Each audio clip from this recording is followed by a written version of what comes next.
ജോമോനെ, എന്താ എന്റെ ഉദ്ദേശം? നമ്പർ 1, സുഖമായിട്ട് ഒന്ന് കുളിക്കുക. നമ്പർ 2, അമ്മാമ്മയുടെ അടുത്തിരുന്ന് കൊഞ്ചേറിയും കൂട്ടി ഭക്ഷണം കഴിക്കുക. നമ്പർ 3, അന്തസ്സായിട്ട് അമ്മാമ്മയുടെ പരദൂഷണം കേട്ടുകൊണ്ടിരിക്കുക. വേണ്ട വേണ്ട, കൊഞ്ചൊന്നും വേണ്ട. ലണ്ടനിൽ അയച്ച് 3 വർഷം നിന്നെ പഠിപ്പിച്ചത് എന്തിനാണെന്ന് അറിയാമോ? അറിയാം.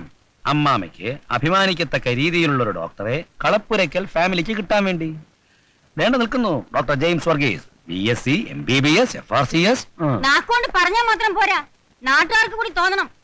ഇവിടെ കണ്ട കാലി പിള്ളേരുമായിട്ട് അവിടെയും അയ്യോ, അനാവശ്യം പറയാതെ. ഹമീദ് കാലി ചെറുക്കനൊന്നും അല്ല.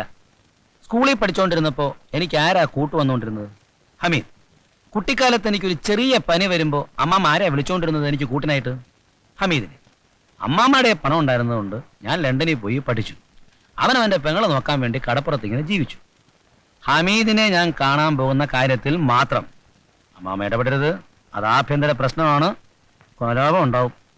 പോന്നൊക്കെ കൊള്ളാം, പക്ഷെ ഇവിടത്തെ കാർ എടുത്തുകൊണ്ട് കടപ്പുറത്ത് എങ്ങാനും ചുറ്റുനായിട്ട് എങ്ങാനും ഞാൻ അറിഞ്ഞാൽ ഇനി അങ്ങനെ അറിയത്തില്ല.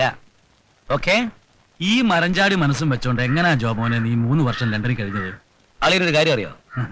എന്നും രാത്രി ഉറങ്ങുന്നതിന് മുമ്പ് ഒരു 5 മിനിറ്റെങ്കിലും ഞാൻ ഹരിശ്രീ പഠിച്ച കുടിപ്പള്ളിക്കുടം തൊട്ടല്ല എന്റെ മനസ്സിൽ മിന്നി മറഞ്ഞു പോകും. അതുകൊണ്ട് ഞാൻ ഈ നാട് വിട്ടു പോയതായിട്ട് എനിക്ക് തോന്നിയിട്ടില്ല. അതിരിക്കട്ടെ, നമ്മുടെ പെണ്ണെങ്ങനുണ്ട്? ഏത് പെണ്ണ്? മുൻഷി സാറിന്റെ മോളെ. അയ്യോ, അവളുടെ കല്യാണം കഴിഞ്ഞ് കൊച്ചു വന്നായി. റിയലി? അയ്യോ, നല്ല പെണ്ണായിരുന്നു. മറ്റേ പെണ്ണോ? പപ്പടക്കാരന്റെ മോള്. ആ റെയിൽവേ ഗേറ്റിനടുത്തുള്ളത് ഓർമ്മയില്ലേ? പണ്ട് നമ്മളെന്നും പപ്പടം വാങ്ങിക്കാനെന്നും പറഞ്ഞ് അവിടെ പോയിക്കൊണ്ടിരുന്നത് അവളെ കാണാൻ വേണ്ടി മാത്രം. അയ്യോ, അവളിപ്പം പപ്പടം പോലെ ആയി പോയില്ലേ? കണ്ടറിയില്ല. എന്തു പറ്റി? ദാരിദ്ര്യം. അയ്യോ, കഷ്ടം. 3 വർഷം ലണ്ടനിൽ കഴിഞ്ഞിട്ടും നീ കഴിഞ്ഞതൊന്നും മറന്നില്ലല്ലോ ഡോക്ടറെ. അപ്പൊ എന്താ ഉദ്ദേശം? ശ്രീകൃഷ്ണനായിട്ട് ഇങ്ങനെ കളിച്ചും ചിരിച്ചും രമിച്ചും കഴിഞ്ഞുകൂടാനാണോ? അമ്മാമ്മ ആശുപത്രി കിട്ടിയിട്ടിരിക്കുക, വന്ന ഉടനെ ഡോക്ടറെ ഏൽപ്പിക്കാൻ. അതെനിക്ക് ഇഷ്ടമല്ലല്ലേ. അവിടെ ആരും എന്നെ ഡോക്ടറായി കാണില്ല. എല്ലാവർക്കും ഞാനൊരു മുതലാളിയായിരിക്കും. അതിനൊരു ത്രില്ലില്ല.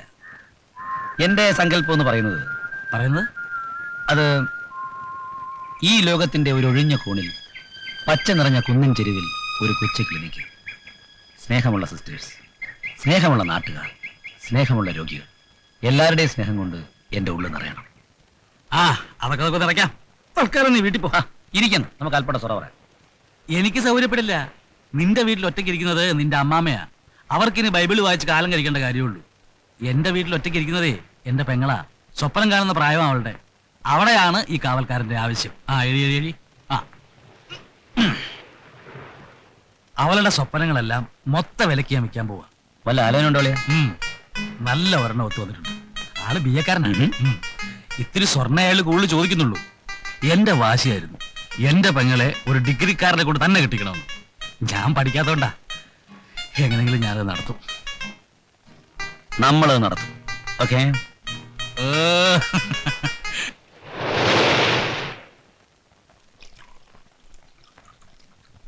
എവിടെയാ എന്റെ നാട്? പത്തനംതിട്ട. പത്തനംതിട്ട എവിടെയാ? കുരിശുപള്ളി അറിയോ? കുരിശുപള്ളിയുടെ തെക്കോ വടക്കോ? നീ അടുക്കളയിലോട്ട് ചെല്ലേ. കുരിശുപള്ളിയുടെ തെക്കല്ല, കൊട്ടിയമ്പലത്തിന്റെ വടക്ക്. നിനക്ക് ഈ വേണ്ടാത്തൊക്കെ അവളോട് ചോദിച്ചിട്ട് വല്ല കാര്യമുണ്ടോ?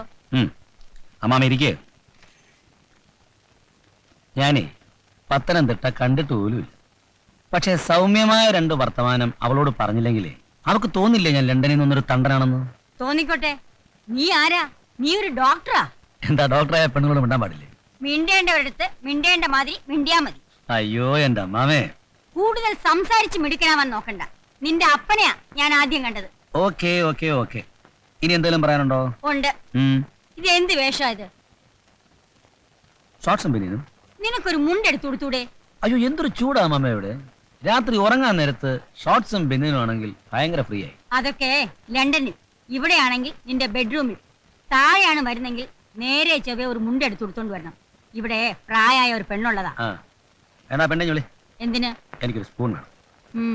ഞാൻ എടുത്തുന്ന പോരെയായിരിക്കും. ഓക്കെ.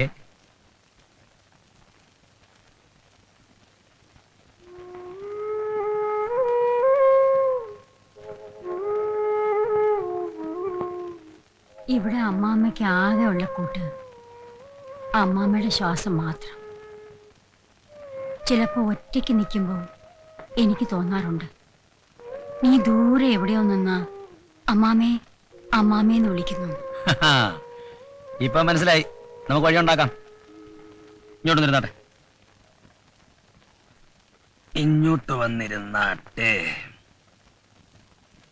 ആ 10-60 വയസ്സ് കഴിയുമ്പോഴേ നമ്മുടെ ബ്രെയിൻ സെൽസ് കുറേശ്ശെ ദ്രവിച്ചു പോകാൻ തുടങ്ങും. ചിലർക്ക് ആ സമയത്ത് ചെറിയ തോതിൽ വട്ടളകാൻ തുടങ്ങും. അത് പേടിക്കാനൊന്നുമില്ല, നമുക്ക് ശരിയാക്കി എടുക്കാം. നിനക്ക് തമാശയാ, എന്റെ ഉള്ളിൽ ആദ്യ. എന്തിന്? അമ്മാമ്മയ്ക്ക് വയസ്സ് എത്രയായെന്ന് അറിയാമോ നിനക്ക്? എന്നാ ഞാനൊരു സത്യം പറയട്ടെ. അമ്മാമ്മ ചെറുപ്പമായിക്കൊണ്ടിരിക്കുക. ഞാൻ ഇവിടുന്ന് പോകുന്നതിന് മുമ്പ് ഉണ്ടായിരുന്നതിനേക്കാൾ അമ്മാമ്മ സ്മാർട്ടായിരിക്കുക. കുറച്ചുകൂടെ ട്രിമ്മായി. തലയിലെ നരയെല്ലാം കറുത്തു. എന്തോന്നാ അതിന്റെ രഹസ്യം? അപ്പന്റെ ആ കൊച്ചു വർത്താനവും കള്ളത്തരവും ഒക്കെ നിനക്ക് കിട്ടിയിട്ടുണ്ട്. ഇപ്പം മനസ്സിലായില്ലേ ഞാൻ തന്തയ്ക്ക് പറഞ്ഞവനാണെന്നുള്ള കാര്യം? എന്നാൽ എന്റെ വർഗീസ് കുട്ടി, ഈ അമ്മച്ചിയെ ഒറ്റയ്ക്കാക്കിയിട്ട് നീ പോയല്ലോടാ. എന്താ ഇത്? വർഗീസ് മെമ്മോറിയൽ ഹോസ്പിറ്റലിന്റെ മാനേജിംഗ് ഡയറക്ടറാണോ ഇങ്ങനെ കരയുന്നത്? കുറച്ചുകൂടെ മനസ്സിനൊരു ധൈര്യം വേണ്ടേ? കമാൺ, എഴുന്നേറ്റ്. അമ്മമ്മ പോയി സുഖമായിട്ട് ഉറങ്ങിയിട്ട് നാളെ രാവിലെ ഫ്രഷ് ആയിട്ട് കാണാം. Come on come on come on. അമ്മാവൻ എന്താ എന്നോട് മിണ്ടാത്തെ? ഞാൻ എന്ത് തെറ്റാ ചെയ്തേ? ഒരു തെറ്റും ഇതേവരെ ചെയ്തിട്ടില്ല. ഇപ്പൊ ചെയ്തുകൊണ്ടിരിക്കുന്നത് തെറ്റാ. എന്നോട് മിണ്ടുന്നത്. എനിക്കെന്താ അമ്മാവനോട് മിണ്ടിയാ? അമ്മാവൻ എന്റെ അച്ഛനേക്കാൾ പ്രായമില്ലേ? എടി കൊച്ചേ, അത് എനിക്കോ നിനക്കോ തോന്നുന്നത് കൊണ്ട് വല്ല കാര്യമുണ്ടോ? ദേ, ഇവിടെ കുറെ കാലം കൂടെ കഴിയണമെന്നുണ്ടെങ്കിൽ അമ്മമ്മയുടെ സ്വഭാവം അറിയാമല്ലോ. എപ്പോഴും എന്നിൽ നിന്നും 1 കിലോമീറ്റർ ദൂരം സൂക്ഷിച്ചോണം. എന്തോ? ആ, ഞാൻ പറഞ്ഞല്ലോ, ചെല്ലേ.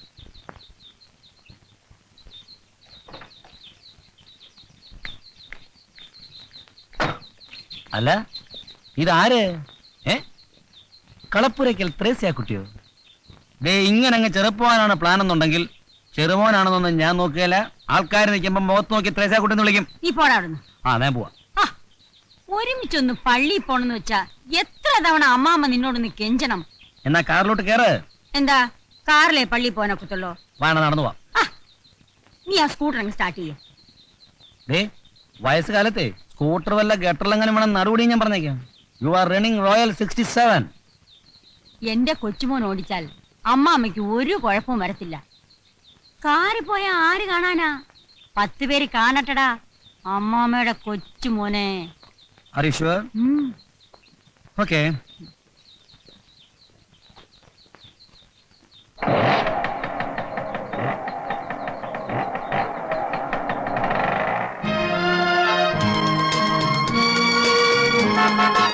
ഹലോ, പള്ളി പോവാ ജോമോനാ.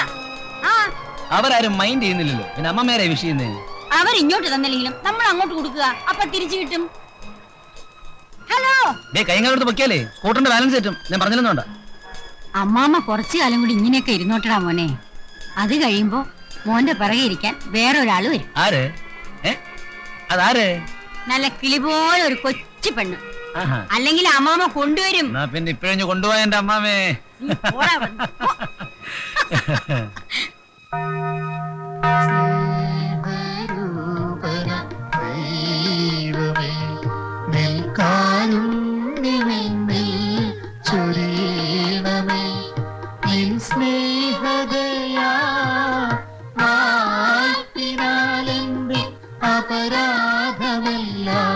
ക്ഷമിക്കണമേ സ്നേഹരൂപന ദൈവമേ.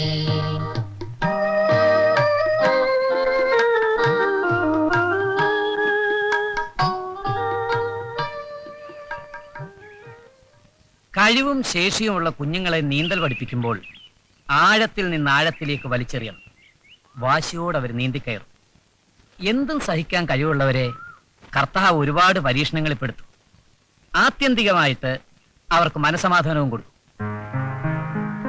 ആഗ്രഹിച്ച രീതിയിൽ ജോമോനെ ഡോക്ടറായി കിട്ടിയ ഈ നിമിഷം നിങ്ങൾ എല്ലാ ദുഃഖങ്ങളും മറക്കുന്നില്ലേ?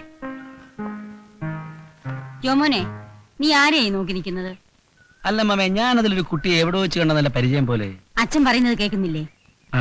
ജോമോനെ, ഇപ്പൊ നീ അമ്മാമ്മയുടെ കാത്തിരുന്ന സ്വപ്നമല്ല, ഇനിയുള്ള ജീവിതമാണ്. All the best. Thank you father.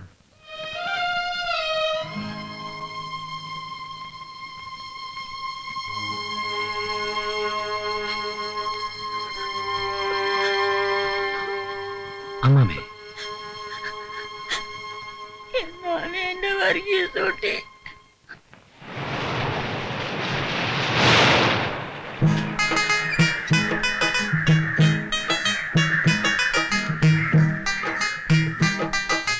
സത്യം പറയാലേ, ലണ്ടനിൽ 3 വർഷം താമസിച്ചിരുന്ന മുറി വെക്കേറ്റ് ചെയ്തപ്പോൾ എനിക്ക് വലിയ വിഷമമായിരുന്നു. ഇന്ന് സെമിത്തേരിയിൽ ഡാഡിയുടെയും മമ്മിയുടെയും ശവക്കല്ലറയ്ക്ക് മുമ്പിൽ നിന്നപ്പോൾ എനിക്കൊരു പ്രയാസം ഉണ്ടായില്ല. പിന്നെ അമ്മാമ്മയുടെ കണ്ണ് നിറഞ്ഞപ്പോഴാണ് എനിക്ക് വിഷമമുണ്ടായത്. ഡാഡിയും മമ്മിയൊക്കെ ആണെങ്കിലും കുറച്ചു കാലം ഒരുമിച്ച് കഴിയുകയും അടുത്തിടപെടുകയും ചെയ്താലേ നമുക്ക് എന്തെങ്കിലും ഫീലിങ്സ് ഉണ്ടാകത്തുള്ളൂ. എനിക്ക് എന്റെ വാപ്പയെ പറ്റി ഒരൊറ്റ വികാരമേ ഉള്ളൂ, വെറുപ്പ്. ഈ നാട്ടിൽ നിയമവും കോടതിയൊന്നും ഇല്ലായിരുന്നെങ്കിൽ കണ്ടുമുട്ടുന്ന ആ നിമിഷം ഞാൻ കുത്തിക്കൊല്ലുമായിരുന്നു. ഇക്കാക്ക എന്താ ഈ പറയുന്നേ? ഓടിയകത്ത് അകത്തുവാൻ.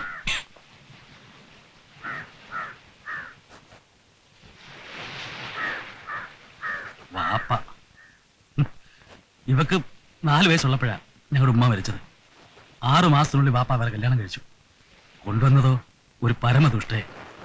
ആ സ്ത്രീ ഇവളെ ഇട്ട് കഷ്ടപ്പെടുന്നത് കണ്ട് സഹികെട്ടിട്ടാ ഞാൻ പഠിത്തം നിർത്തിയത്. വാപ്പയ്ക്ക് അവരായിരുന്നു വലുത്. അന്ന് ഞാൻ ഇവളുടെ കൈയും പിടിച്ചിറങ്ങിയതാ. അന്ന് മുതൽ ഇന്ന് വരെ ഈ ലോകത്ത് ഞങ്ങൾക്ക് ഒരാളേ ഉള്ളൂ, ഈ കടലമ്മ.